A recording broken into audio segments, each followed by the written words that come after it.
Hello friend, आप सभी का स्वागत है Vijit study point YouTube channel में। आज की इस वीडियो में सीटेट सितंबर 2026 एग्जाम के लिए बाल विकास और शिक्षा शास्त्र की क्लास करने वाले हैं। तो वीडियो को शुरू से लेकर अंत तक देखिएगा। चैनल पर नए हैं, चैनल को सब्सक्राइब कर लीजिएगा। पीडीएफ के लिए Vijit study point Telegram channel को ज्वाइन कर लीजिएगा। आज की क्लास में हम सीडीपी के 30 प्रश्न करने वाले हैं। अगर इन 30 प्रश्नों में से आपके 20 प्लस प्रश्न बिल्कुल सही हो जाते हैं तो आप सीटेट एग्जाम को काफ़ी अच्छे स्कोर से पास कर सकते हैं। तो आज की क्लास से कितने प्रश्न बिल्कुल सही हुए कमेंट जरूर कीजिएगा। और सीटेट एग्जाम आपका 5-6 सितंबर को होने वाला है। सीटेट एग्जाम में देखेंगे 150 प्रश्न पूछा जाता है। 150 मिनट आपको मिलेगा। 150 नंबर का एग्जाम होगा। इसमें जो पासिंग मार्क रहेगा 90 नंबर रहेगा जनरल कैटेगरी में। अदर स्टेट के लिए क्वालिफाई करना है या सेंट्रल वैकेंसी के लिए क्वालिफाई करना है तो 90 नंबर आपको लाना होगा। सीटेट की सबसे अच्छी बात है कि 150 में लगभग आप लोग देखेंगे 100 से 110 प्रश्न आपका प्रीवियस ईयर क्वेश्चन पेपर से रिपीट हो जाता है। चाहे कोई सब्जेक्ट हो, जैसे आपका यहाँ पे सीडीपी या सीडीपी में 30 प्रश्न आता है, 30 में देखेंगे लगभग 20 से 22 प्रश्न आपको एग्जाम में मिल जाएंगे प्रीवियस ईयर पेपर से। इसी तरीके से हिंदी है, संस्कृत है, इंग्लिश है, इसमें भी देखेंगे 30-30 प्रश्न आते हैं और लगभग एग्जाम में 20 से 22 प्रश्न आपको प्रीवियस ईयर पेपर से देखने को मिल जाते हैं। इसी तरीके से आपका सोशल साइंस है, जूनियर का आपका यहाँ पे मैथ साइंस है, प्राइमरी का ईवीएस मैथ है, इसमें आपके 60 प्रश्न पूछे जाते हैं। 40 से 42 रिपीट होने के चांसेस रहते हैं। तो आप लोग सीटेट सितंबर 2026 के लिए प्रीवियस ईयर पेपर ले सकते हैं या सोशल साइंस का क्लास 6 to 8 का पेपर सेकंड है। बिल्कुल इसी तरीके से मैथ साइंस का मिल जाएगा, प्राइमरी चाहेंगे प्राइमरी का मिल जाएगा। इसमें जून 2011 से फरवरी 2026 तक आज तक सीटेट में जितना पेपर हुआ सबका सब पेपर मिल जाएगा। आंसर की के साथ एक्सप्लेनेशन, सॉल्यूशन, व्याख्या सब कुछ रहेगा। सारे सब्जेक्ट रहेंगे CDP, social science, Hindi, Sanskrit, English, math science, EVS. तो यहाँ पे व्हाट्सएप नंबर दिया गया है। इसी व्हाट्सएप नंबर पर सिर्फ आपको लिख देना है CTET previous year paper, social science या मैथ साइंस या प्राइमरी लिख करके मैसेज कर देना है। जैसे मैसेज करेंगे रिप्लाई किया जाएगा। सिर्फ 30 की पेमेंट करनी है। जैसे 30 रुपये की पेमेंट करेंगे तुरंत प्रीवियस ईयर पेपर आपको सेंड कर दिया जाएगा। तो इस व्हाट्सएप नंबर पर मैसेज करके प्रीवियस ईयर पेपर जरूर ले लीजिए। आज की क्लास को कंटिन्यू करेंगे और आज की क्लास बहुत ज़्यादा इंपॉर्टेंट है। तो आज की क्लास का आपका सबसे पहला प्रश्न है, बच्चे दुनिया को लेकर अपनी समझ को सक्रिय रूप से निर्मित करते हैं, यह कथन किसने प्रस्तावित किया था? तो इसका देखिए आपको सही जवाब करना है। यह जो परिभाषा है किसने दिया है? यहाँ पे पहला है E.L. थांडाइक, दूसरा है B.F. स्किनर, तीसरा है जिन पियाजे हैं और चौथा है इवान पावलोव। तो यहाँ पे इसका राइट आंसर हो जाएगा यह जिन पियाजे ने कहा था। जिन पियाजे ने कहा था कि बच्चे दुनिया को लेकर अपनी समझ को सक्रिय रूप से निर्मित करते हैं। तो यहाँ पर आपका ऑप्शन नंबर सी वाला बिल्कुल राइट आंसर हो जाएगा। अगला प्रश्न आपके सामने है कि जिन पियाजे के सिद्धांत के अनुसार बच्चे निम्न में से किसके द्वारा सीखते हैं? तो इसका देखिए आपको सही जवाब करना है। सभी लोग प्रयास करेंगे और इसका राइट आंसर करेंगे। तो यहाँ पे इसका जो राइट आंसर है यह देखेंगे हो जाएगा यहाँ पे जिन पियाजे के सिद्धांत के अनुसार बच्चे निम्न में से किसके द्वारा सीखते हैं। तो जिन पियाजे के अनुसार अगर बात किया जाए तो अनुकूलन की प्रक्रिया के माध्यम से सीखते हैं। तो यहाँ पर आपका ऑप्शन नंबर सी वाला बिल्कुल राइट आंसर होगा। अनुकूलन क्या होता है? अनुकूलन आपका समायोजन में क्या करता है? हेल्प करता है, सहायता पहुँचाता है। तो यहाँ पे क्या होगा? सी वाला आपका राइट आंसर होगा। अगला है व्यवहार अध्ययन के लिए कौन सी विधि अत्यधिक वैज्ञानिक और वस्तुनिष्ठ है? तो इसका देखिए आपको सही जवाब बताना है। तो 4 ऑप्शन है, चारों पढ़िए उसके बाद आंसर करिए। अवलोकन विधि है, प्रयोगात्मक विधि है, सर्वेक्षण विधि है और केस अध्ययन विधि है। तो यहाँ पे इसका राइट आंसर हो जाएगा प्रयोगात्मक विधि हो जाएगा। व्यवहार अध्ययन के लिए कौन सी विधि है जो अत्यधिक वैज्ञानिक भी है और वस्तुनिष्ठ भी है? तो यहाँ पे प्रयोगात्मक विधि होगा। तो यहाँ पर आपका ऑप्शन नंबर जो बी वाला है यह बिल्कुल यहाँ पे राइट आंसर हो जाएगा। जो प्रयोगात्मक विधि है यह एक वैज्ञानिक विधि है और इससे जो निष्कर्ष प्राप्त होता है वह बिल्कुल वस्तुनिष्ठ रहता है, विश्वसनीय रहता है, वैलिड रहता है, वैध होता है। तो यह आप लोग याद रखेंगे। और इस विधि में देखेंगे जो परिस्थिति होती है वह मनोवैज्ञानिक का उस पर नियंत्रण भी रहता है। तो यहाँ पे क्या होगा? बी वाला आपका राइट आंसर है। बालक की प्रथम पाठशाला है। तो इसका देखिए आपको सही जवाब करना है। लगभग सभी लोग बता लेंगे कि बालक की प्रथम पाठशाला क्या है।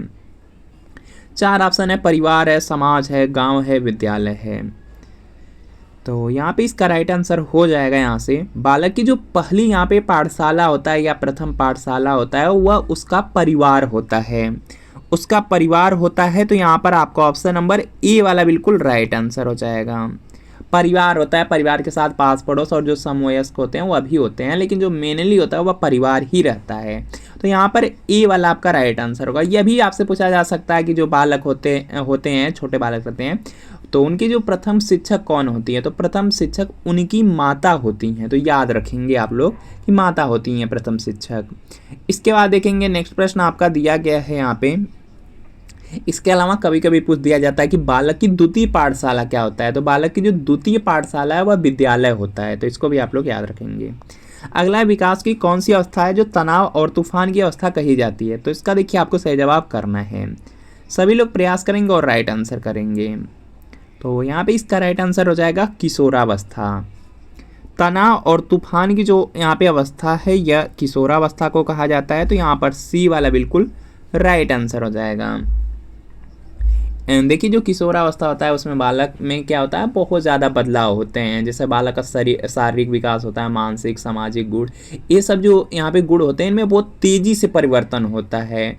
और इस टाइम यहाँ पे जो समायोजन होता है, समायोजित करने में इनको बहुत कठिनाई होती है और बहुत तनाव का सामना करना पड़ता है।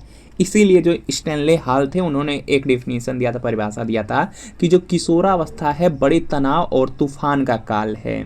तो यहाँ पे क्या होगा, सी वाला राइट आंसर होगा। डिफिनीशन याद रख लीजिएगा कि स्टैनले हॉल ने कहा था। अगला प्रश्न है कि निम्नलिखित में से कौन सा सामाजिक अभिप्रेरक नहीं है। तो इसका देखिए आपको सही जवाब करना है। सभी लोग प्रयास करेंगे, राइट आंसर करेंगे। यहाँ पे दिया गया है कि निम्नलिखित में से कौन सा है जो सामाजिक अभिप्रेरक नहीं है। 4 है, चारों को पढ़ेंगे, उसके बाद आप लोग यहाँ पे आंसर करेंगे। तो यहाँ पर देखेंगे हो जाएगा आपका यहाँ पे सामाजिक अभिप्रेरक में आपका यहाँ पे उपलब्धि की आवश्यकता हो जाएगा, अनुमोदन की आवश्यकता और संबंधन की आवश्यकता, यह तो सामाजिक अभिप्रेरक के अंतर्गत आ जाएंगे। लेकिन आपका जो यहाँ पर देखेंगे भूख हो गया, प्यास हो गया, नींद की आवश्यकता हो गया, यह आपका यहाँ पे सामाजिक अभिप्रेरक नहीं है। तो यहाँ पे क्या होगा, आपका ऑप्शन नंबर बी वाला बिल्कुल राइट आंसर होगा। अगला है मूल प्रवृत्ति की एक प्रमुख विशेषता है जो पाई जाती है। तो इसका देखिए आपको सही जवाब करना है। मूल प्रवृत्ति की बात किया गया है और आपको भी पता है कि यहाँ पे जो मूल प्रवृत्ति है और जो संवेग है, मूल प्रवृत्ति यहाँ पे मैकडूगल थे, उन्होंने 14 मूल प्रवृत्ति बताए थे, यह भी आपको याद रखना है। और हर मूल प्रवृत्ति का संवेग होता है एक। तो यहाँ पे जो मूल प्रवृत्ति के बारे में पूछा गया है, तो जो मूल प्रवृत्ति है वह सभी प्राणियों में होती है और यह जन्मजात होती है और यह प्राकृतिक होती है। तो यहाँ पे क्या होगा, आपका ऑप्शन नंबर सी वाला बिल्कुल राइट आंसर हो जाएगा। यहाँ पे क्या होगा, सी वाला बिल्कुल यहाँ पे राइट आंसर होगा। अगला देखेंगे प्रश्न आपका दिया गया है कि बालक के व्यक्तित्व को किस प्रकार का अधिगम अधिक प्रभावित करता है। तो इसका देखिए आपको सही जवाब करना है। बालक का जो व्यक्तित्व होता है उसको किस प्रकार का अधिगम सबसे अधिक प्रभावित करता है। तो ये जो अनुकरण अधिगम होता है। तो यहाँ पे क्या होगा, बी वाला आपका बिल्कुल राइट आंसर हो जाएगा। इसके बाद देखेंगे नेक्स्ट प्रश्न आपका है यहाँ पे, निम्नलिखित में से कौन सी एक मुख्य प्रक्रिया नहीं है जिसके द्वारा सार्थक अधिगम घटित होता है। तो इसका देखिए आपको सही जवाब करना है। निम्नलिखित में से कौन सी एक मुख्य प्रक्रिया नहीं है जिसके द्वारा सार्थक अधिगम घटित होता है।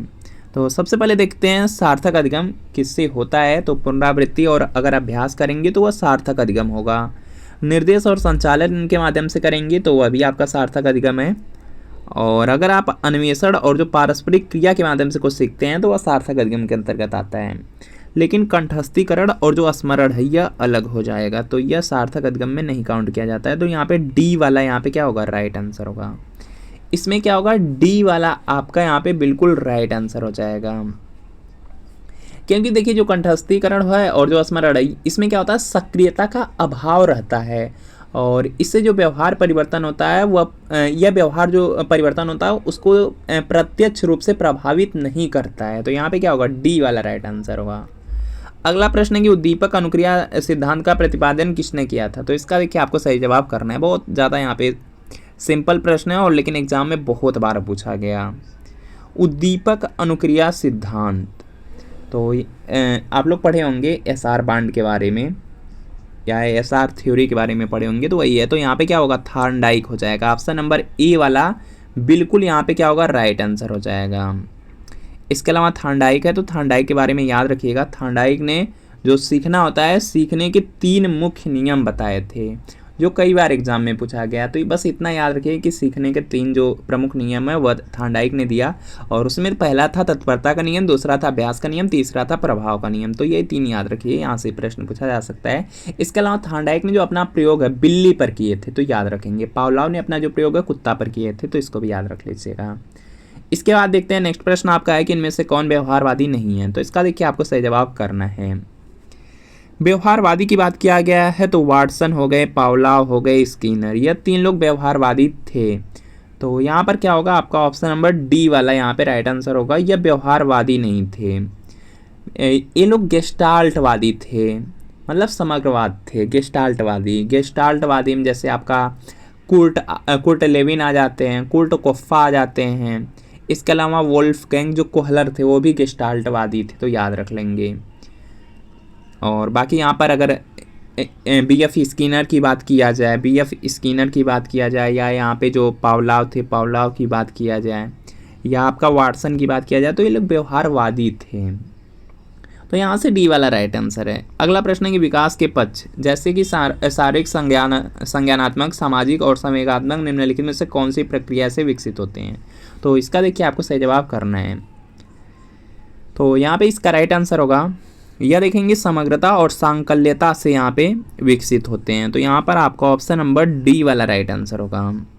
डी वाला यहाँ पे राइट आंसर होगा। विकास का पक्ष जैसे आपका यहाँ पे शारीरिक, संज्ञानात्मक हो गया, संज्ञानात्मक हो गया, सामाजिक हो गया, और आपका जो संवेगात्मक है, ये सब के सब समग्रता और जो साकल्यता होती है, साकल्यता को संपूर्णता बोलते हैं, उसकी प्रक्रिया से विकसित होता है। तो यहाँ पे क्या होगा, आपका ऑप्शन नंबर डी वाला बिल्कुल राइट आंसर हो जाएगा।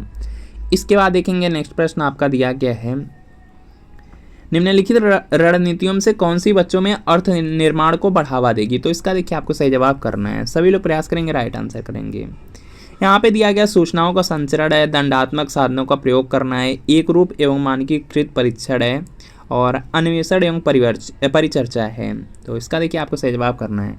बच्चों में देखेंगे यहाँ पे क्या दिया गया, बच्चों में अर्थ निर्माण की बढ़ावा देगी। तो अगर आप लोग टैग वर्ड पढ़ेंगे तो 2 को सेपरेट कर सकते हैं। जैसे दंडात्मक साधनों का प्रयोग दिया गया बच्चों के लिए करने के लिए, तो यह हो ही नहीं सकता। मानकीकृत परीक्षण दे दिया गया है, तो यह भी नहीं होगा। सूचनाओं का संचरण भी नहीं होगा, तो यहाँ पे डी वाला आपका राइट आंसर होगा। अन्वेषण और जो परिचर्चा है, इसके माध्यम से बच्चों में अर्थ निर्माण को बढ़ावा दिया जा सकता है। तो डी वाला आपका यहाँ पे बिल्कुल राइट आंसर हो जाएगा। अगला प्रश्न आपके सामने है कि विद्यार्थियों की शिक्षण में अधिक से अधिक भागीदारी निम्नलिखित विधि के द्वारा संभव है। तो इसका देखिए आपको सही जवाब करना है। तो यहाँ पे इसका राइट आंसर हो जाएगा, यह हो जाएगा वार्तालाप विधि के माध्यम से। ऑप्शन नंबर यहाँ पे डी वाला बिल्कुल राइट आंसर हो जाएगा। यहाँ पे डी वाला बिल्कुल यहाँ पे क्या होगा, राइट आंसर हो जाएगा। विद्यार्थियों की शिक्षण में अधिक से अधिक भागीदारी निम्नलिखित विधि के द्वारा संभव है, तो यह वार्तालाप विधि के माध्यम से होता है। तो यहाँ पे डी वाला आपका बिल्कुल राइट आंसर होगा। इसको डिस्कशन मेथड बोलते हैं। इसमें क्या होता है कि जो सभी विद्यार्थी रहते हैं, अपना जो विचार रहता है उसको रखने की पूरी स्वतंत्रता मिल जाती है। तो डिस्कशन मेथड बेस्ट होता है। तो यहाँ पे डी वाला राइट आंसर है। बाल मनोविज्ञान के आधार पे कौन सा कथन सर्वोत्तम है। तो इसका देखिए आपको सही जवाब बताना है। देखिए यहाँ पे बात किया गया बाल मनोविज्ञान के आधार पे कौन सा कथन है जो सर्वोत्तम है, मतलब सबसे अच्छा है। सारे बच्चे एक जैसे होते हैं, प्रत्येक बच्चा विशिष्ट होता है, कुछ बच्चे विशिष्ट होते हैं, कुछ बच्चे एक जैसे होते हैं। तो अगर यहाँ पे बात किया जाए तो यहाँ पे क्या होता है कि जो बाल मनोविज्ञान है उसके अगर आधार पर देखेंगे, उसमें देखेंगे एनसीएफ 2005 था, और उसमें देखेंगे एनसीएफ जो 2005 है उसमें बताया गया था कि जो बाल मनोविज्ञान है उसके अनुसार अगर देखा जाए तो प्रत्येक बच्चा क्या होता है, विशिष्ट होता है, और प्रत्येक बच्चे में भिन्न भिन्न योग्यता और क्षमता यहाँ पे होती हैं। तो यहाँ पे क्या होगा, यहाँ पे क्या होगा, आपका ऑप्शन नंबर जो बी वाला है, बी वाला राइट आंसर होगा कि प्रत्येक बच्चा विशिष्ट होता है। तो यहाँ पे बी वाला बिल्कुल राइट आंसर हो जाएगा।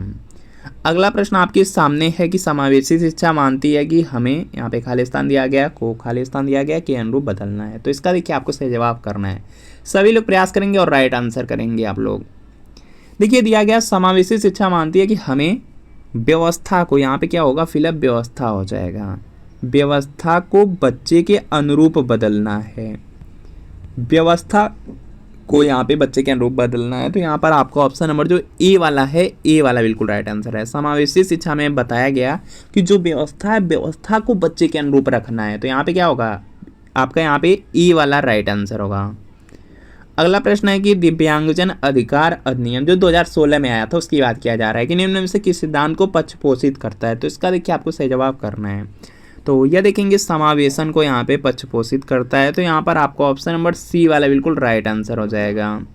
सी वाला यहाँ पे क्या होगा, बिल्कुल राइट आंसर होगा। इसमें देखिए ये है कि जो विकलांग वाले छात्र हैं या जो बिना विकलांग वाले छात्र हैं सब शामिल रहेंगे, सब एक साथ सीखेंगे और सबको इस शिक्षण और जो सीखने की प्रणाली रहेगी सबकी बिल्कुल सेम रहेगी, मतलब समान बनी रहेगी। यही बात किया गया है। तो यहाँ पे सी वाला आपका राइट आंसर है। प्रायः बालकों की बुद्धि का मापन किया जाता है। तो इसका देखिए आपको सही जवाब बताना है। प्रायः जो बालकों की बुद्धि का मापन है अगर उसको करना है तो आपका आता है अवाचिक समूह बुद्धि परीक्षण होता है, उसके माध्यम से किया जाता है। तो यहाँ पर आपका ऑप्शन नंबर ए वाला आपका बिल्कुल यहाँ पे राइट आंसर हो जाएगा। ए वाला बिल्कुल यहाँ पे राइट आंसर हो जाएगा।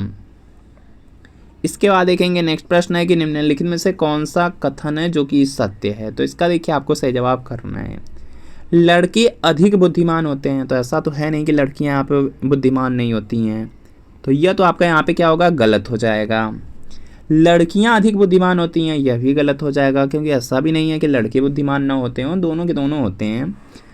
तो यहाँ पे क्या होगा आपका, यह भी गलत हो जाएगा। बुद्धि का लिंग के साथ कोई संबंध नहीं है, यह सबसे सही है। बुद्धि जो होती है उसका लिंग से कोई मतलब नहीं रहता है, कोई संबंध नहीं रहता है।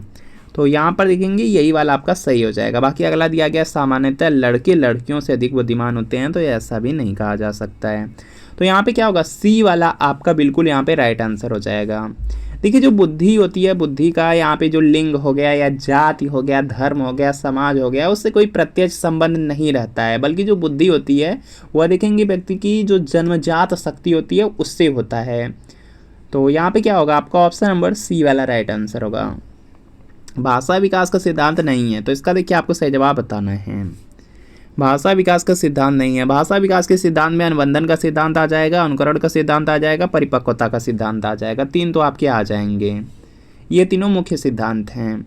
तो यहाँ पे जो सी वाला है, सी वाला राइट आंसर होगा, क्योंकि यह भाषा विकास का सिद्धांत नहीं है। अतिरिक्त शक्ति का जो सिद्धांत है यह भाषा का विकास का सिद्धांत नहीं है। तो सी वाला राइट आंसर है। असंगठित घर से आने वाला बच्चा सबसे अधिक कठिनाई का अनुभव करेगा। तो इसका देखिए आपको सही जवाब बताना है।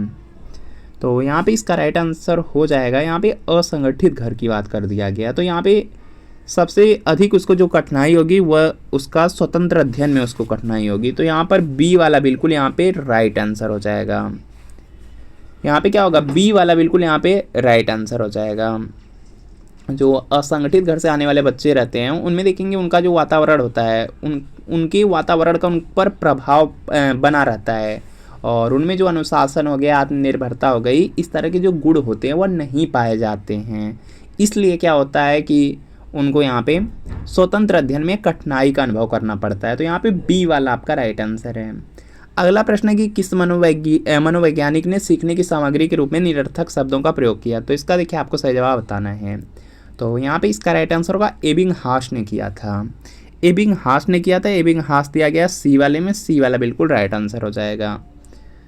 उनका देखिए कहना क्या था, उनके अनुसार यह कहा गया कि जो निरर्थक शब्द होते हैं अगर उसके प्रयोग से धीरे धीरे सार्थक शब्दों का प्रयोग करना आसान हो जाता है, यह उन्होंने कहा था। तो यहाँ पे क्या होगा, सी वाला राइट आंसर है। अवधान के आंतरिक अथवा व्यक्तिनिष्ठ निर्धारक हैं। तो इसका देखिए आपको सही जवाब बताना है। तो अवधान की जो आंतरिक निर्धारक हैं उसमें देखेंगे अभिरुचि आ जाता है, लक्ष्य आ जाता है, अभिवृत्ति हो गया, आदत हो गया, जिज्ञासा, आवश्यकता, प्रशिक्षण, इस सब के सब आ जाएंगे। तो इसमें देखेंगे रुचि, लक्ष्य और अभिवृत्ति तीन दिया गया है। तो यही वाला आपका यहाँ पे जो फर्स्ट वाला है, फर्स्ट वाला राइट आंसर हो जाएगा। अगला देखेंगे प्रश्न आपका दिया गया है कि ग्रंथियों के आधार पर व्यक्तित्व के विभिन्न प्रकारों की चर्चा किसने की है। तो इसका देखिए आपको सही जवाब बताना है।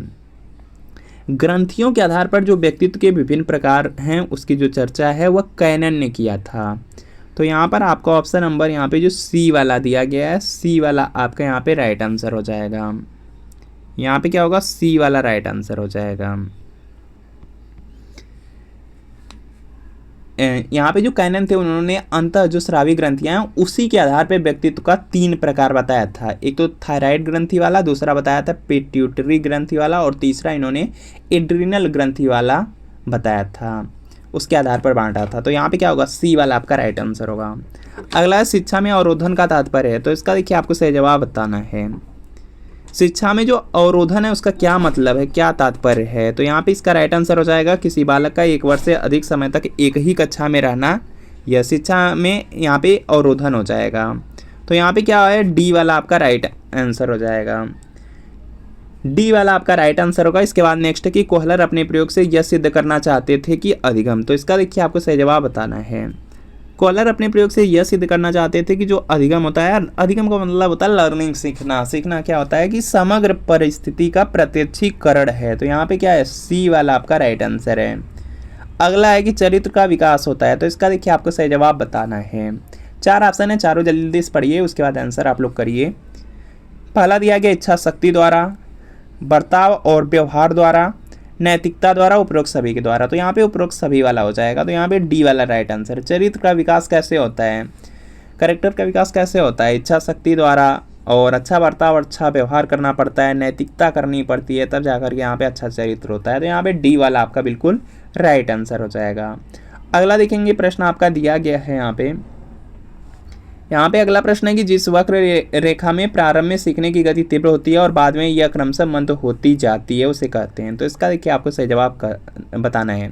उसको कॉन्वेक्स कर्व बोला जाता है, उन्नतोत्तर वक्र बोला जाता है। तो यहाँ पे क्या होगा, आपका ऑप्शन नंबर ए वाला आपका राइट आंसर हो जाएगा, ए वाला आपका बिल्कुल राइट आंसर होगा। अगला है यहाँ पे अधिगम के प्राथमिक नियमों में से एक है, तो इसका देखिए आपको सही जवाब करना है। तो यहाँ पे इसका राइट आंसर हो जाएगा यहाँ पे अधिगम का। यहाँ पे जो आपको कई बार बताया गया कि जो अधिगम होता है या जो सीखने का यहाँ पे नियम होता है उसमें प्रभाव का नियम भी आता है। तो यहाँ पे क्या होगा, बी वाला आपका राइट आंसर हो जाएगा, प्रभाव का नियम हो जाएगा। कि क्योंकि जो अधिगम के 3 प्राथमिक नियम है, या जो आप लोग पढ़े होंगे कि अधिगम सीखना एक ही है, तो सीखने का 3 जो प्राथमिक नियम है या मुख्य नियम है वह थॉर्नडाइक द्वारा दिया गया था, जिसमें तत्परता का नियम था, प्रभाव का नियम था और अभ्यास का नियम था। तो उसमें से देखेंगे एक मिल रहा है प्रभाव का नियम, तो यही वाला राइट हो जाएगा, बी वाला। अगला है छात्र के अवांछित व्यवहार के संशोधन हेतु सबसे प्रभावी विधि है। तो इसका देखिए आपको सही जवाब बताना है। उसके माता पिता को सूचित करना होगा, छात्र को दंडित करना होगा, उसे नज़रअंदाज करना होगा, अवांछित व्यवहार के कारणों का पता लगाना तथा उपचारों का सुझाव देना। तो छात्र को तो आप दंडित भी नहीं कर सकते, नज़रअंदाज भी नहीं कर सकते, और उनके माता पिता को सूचित करने से अच्छा है कि उसका जो अवांछित व्यवहार है उसके कारण का पता लगा लिया जाए, और उसका जो भी यहाँ पे उपचार है, उपचार के लिए उसको सुझाव देना चाहिए। तो यहाँ पे डी वाला आपका राइट आंसर हो जाएगा। तो फ्रेंड आपको बताना है कि 30 प्रश्न में कितने प्रश्न आपके सही हुए, कमेंट जरूर करिए। और अगर सीटेट की तैयारी कर रहे हैं तो यहाँ पे जो प्रीवियस ईयर पेपर है इसको ज़रूर लेकर के पढ़िए, आपको सभी का मिल जाएगा। Social science, math science, primary का सबका मिल जाएगा, पूरा आंसर की के साथ एक्सप्लेनेशन सॉल्यूशन है, सारी सब्जेक्ट हैं। तो इस व्हाट्सएप नंबर पे मैसेज जरूर कर लीजिए, व्हाट्सएप मैसेज करना है, सिर्फ 30 की पेमेंट करनी है। सीटेट प्रीवियस ईयर पेपर लिख करके मैसेज करना है, सोशल साइंस या मैथ साइंस या प्राइमरी लिख करके मैसेज करिएगा। तो मिलते हैं फ्रेंड आपसे नेक्स्ट वीडियो में।